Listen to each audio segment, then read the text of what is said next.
तो व्युत्क्रम ज्ञात करना है। तो हमने ये मान लो तुम्हारा प्रश्न है ए बराबर दिया है, ध्यान से समझना मेरे भाई। हमने आपको बताया है कि ए इंटू ए इनवर्स बराबर क्या होता है, आई के बराबर। इस पे हम लोग निकाल देंगे, ठीक ना।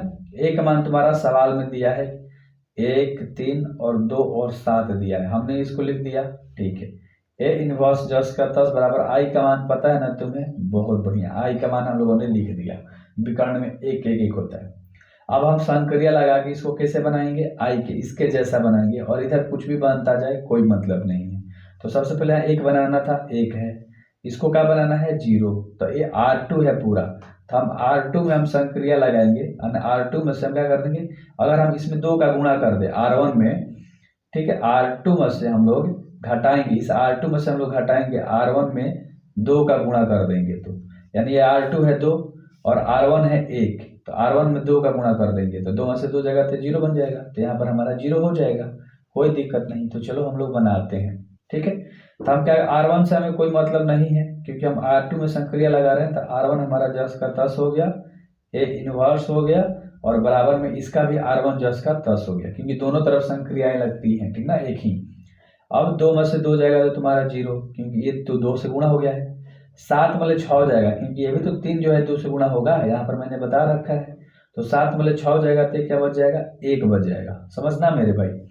उसके बाद यहाँ पर भी देखो, ये भी 2 हो जाएगा, क्योंकि 2 से गुणा करना है ना R1 में, तो 0 में से 2 जाएगा तो यहाँ माइनस का 2 बना देगा, एंड 1 में 0 जाएगा, क्योंकि 0 से कुछ में गुणा होगा तो 0 रहता है, तो यहाँ पर 1 ही रहेगा। अब ध्यान से देखो, ध्यान से, यहाँ पर 1, यहाँ पर 1, यहाँ पर 0, सिर्फ इसको क्या बनाना है, 0 बनाना है। इसको क्या बनाना है, 0 बनाना है।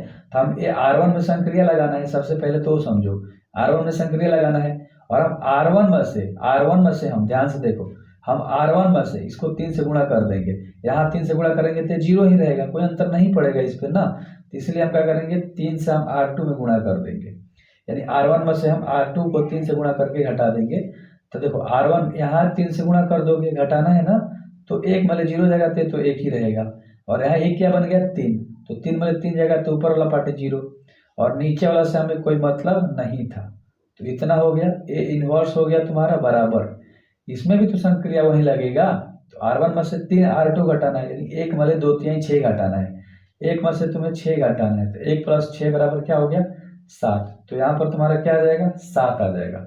अब यहाँ देखो 0 है, और 0 में से तुम्हें 3 R2 घटाना है, यानी 1 में 3 से गुणा करके 0 में से घटाना है, तो 0 में से 3 घटेगा तो माइनस का 3 देगा, तो यहाँ पर तुम्हारा माइनस का 3 हो गया, और नीचे वाला से हमें कोई मतलब नहीं है, तो हमने जस्ट का 10 लिख दिया।